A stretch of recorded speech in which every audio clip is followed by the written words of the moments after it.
And we have the great honor of being joined by Dr. Norman Finkelstein, author most recently of I Will Burn That Bridge When I Get to It.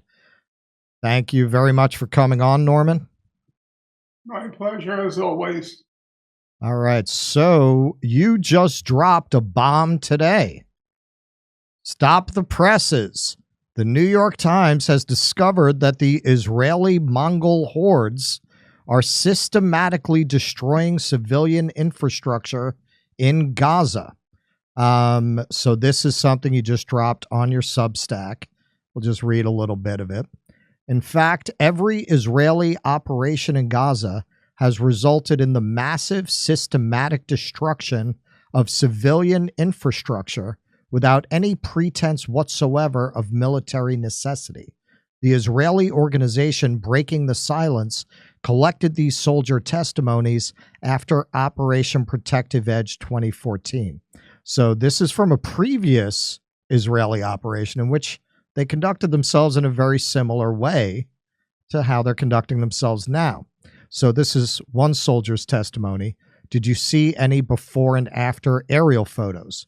Sure, neighborhoods erased. You know what joke was being told in the army at the time? The joke says that Palestinians only sing the chorus because they have no verses, parentheses, houses left. In Hebrew, the word for verses is the same as the word for house. So this is doing nothing to disabuse us of me and Keaton's theory that Zionists are the only Jews who aren't funny. Soldier testimony number 21. I don't know how they pulled it off. The D9, which are the armored bulldozers, operators didn't rest for a second, nonstop, as if they were playing in a sandbox, driving back and forth, raising another house, another street. And at some point, there was no trace left of that street. Day and night, 24/7, they went back and forth, gathering up mounds, making embankments, flattening house after house. Now, if you go to Norman Finkelstein on Substack, you can see a lot more testimonies very much like this. Now, Norman, we are told that the reason Israel is conducting such a brutal campaign right now in Gaza, why they're clearing street after street and demolishing all these buildings, is because they're in this existential fight against Hamas, precipitated by October 7th. But here, you're describing an action that took place 10 years before, in which they're conducting themselves very much the same way. So why were they doing that in 2014? Well, first of all, I want to present the context. Namely, in the testimonies I assembled, I took them from my book, Gaza, Inquiry and Inquest into Its Martyrdom. Those are testimonies which were matter-of-factly given to an Israeli NGO called Breaking the Silence. And it's page after page after page after page, quite literally. And there's no, except my memory is right, except for one testimony, there's absolutely no remorse whatsoever. It's just a matter-of-fact description by soldiers who were in Gaza as to what they observed and what they participated in. And it's really, how can I put it? I remember actually reading it in 2015. I was, I think, in the back of a van. And when you read this testimony, your innards, or at least my own innards, just began to writhe. The matter-of-fact way in which they describe systematically destroying one home after another, one block after another, one neighborhood after another. Now, you know, living in the United States or elsewhere in the so-called advanced capitalist world or industrialized world, if you lose an hour's worth of work on your computer, just an hour's worth of work, if you're anything like me, you go mad. with anger, frustration, screaming, yelling, kicking, banging. And here, Israel goes into Gaza every few years, in one of what it calls its operations, and systematically flattens every home in the neighborhood. It very patiently, very methodically, it ropes off a street or ropes off a block, and then just goes in with the bulldozers and flattens every home. Now, nobody ever reports this. You would never have found it in the New York Times during those past operations. So today, the New York Times had one of its Stop the Presses stories. It depicted how Israel systematically demolishes Palestinian homes in Gaza. But anybody who knows the history, it's old news. Now, before I go further, I do want to read how the Israeli army spokesperson explained what's happening now in Gaza.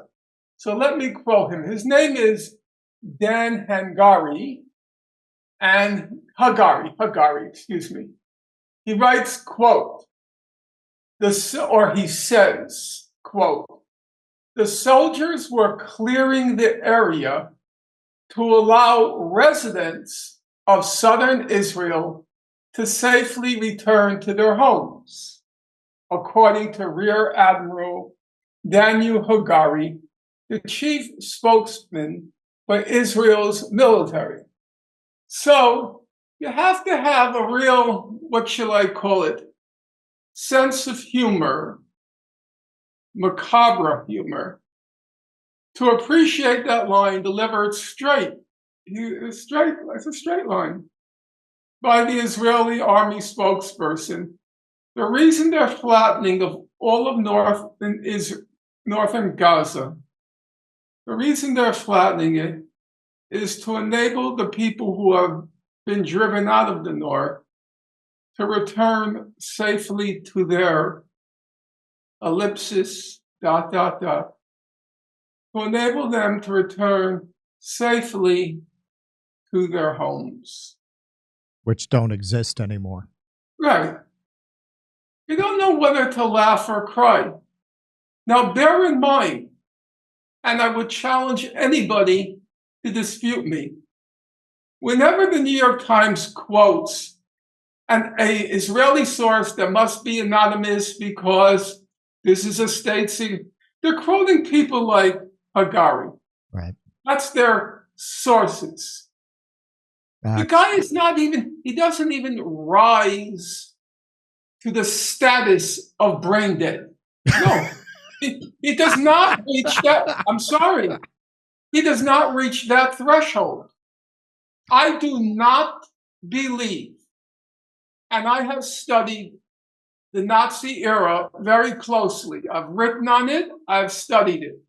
I do not believe any Nazi in a press conference would have said something so defiantly imbecilic as that statement.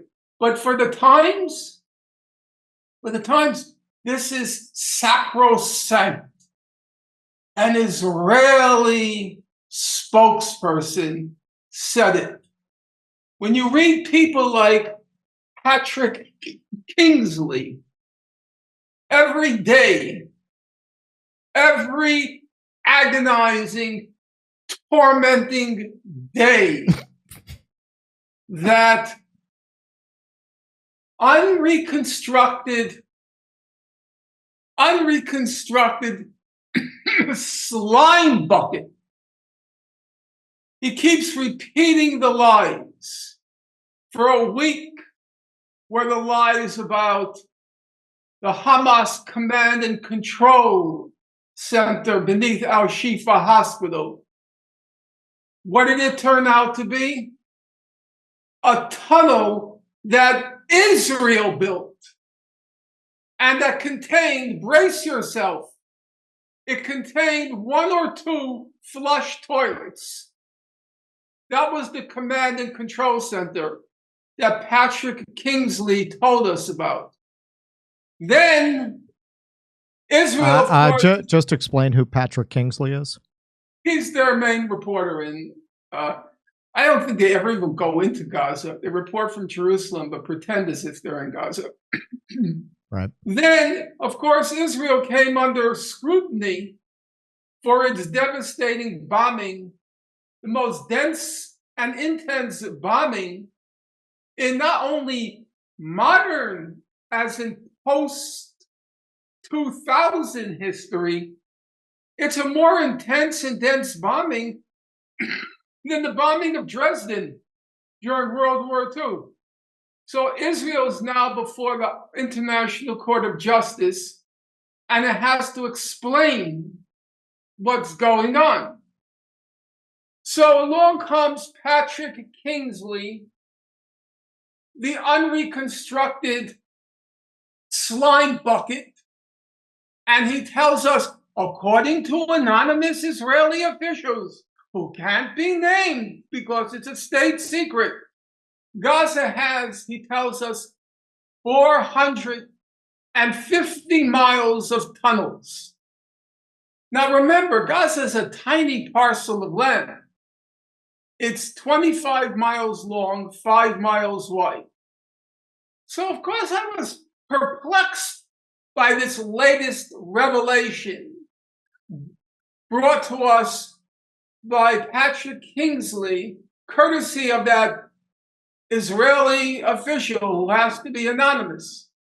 So I went and checked.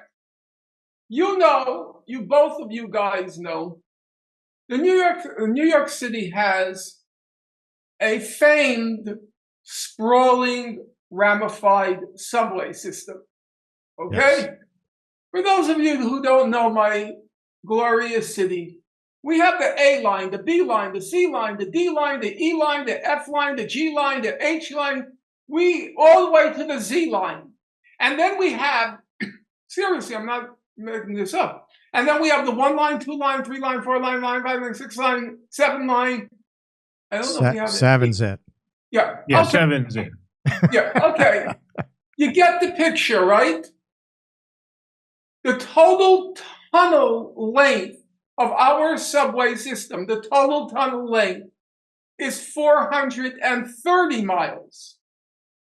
But Gaza has 450 miles. What's even more interesting is Israel keeps saying it doesn't know where the tunnels are. Well, if you don't know where the tunnels are, how do you know how much tunnel length there is in Gaza? Right. The whole point was to justify the indiscriminate massive bombing of Gaza by saying there's a tunnel everywhere. Right. There's a tunnel everywhere. Well, they just released some footage where they wouldn't let CNN into a cemetery where they claimed there were tunnels. Yeah, there was a CNN report. There was a CNN reporter on the site of a cemetery that had just been leveled, and they asked the IDF guy. They said, "Can we go and see this tunnel that you found under what used to be this cemetery?" And the guy literally says on camera, he says, "No, we can't let you close to the tunnel because you might fall in. The ground around it is weak. You might fall in." And then when CNN cut to an aerial shot later on, they realized that these holes in the ground were not where the cemetery was, but quite a few feet away. That's their ruses. I mean, anybody could see right through the ruses except the New York Times. When they discovered their tunnel under Al Shifa Hospital, they told the reporters, "You can't go in because it's booby trap." Oh, really? You mean Israel created that dazzling piece of technology, Iron Dome, which can shoot down rockets in the sky, but it hasn't yet figured out how to neutralize a booby trap. They don't know how to neutralize a booby trap. They haven't figured that out yet. And now they say that you might fall in the tunnel. By the way, they don't just unearth the tunnel, the graves. Go back and look at what CNN reported. The bulldozers go in, unearth the folks buried in the grave, and you know what they do?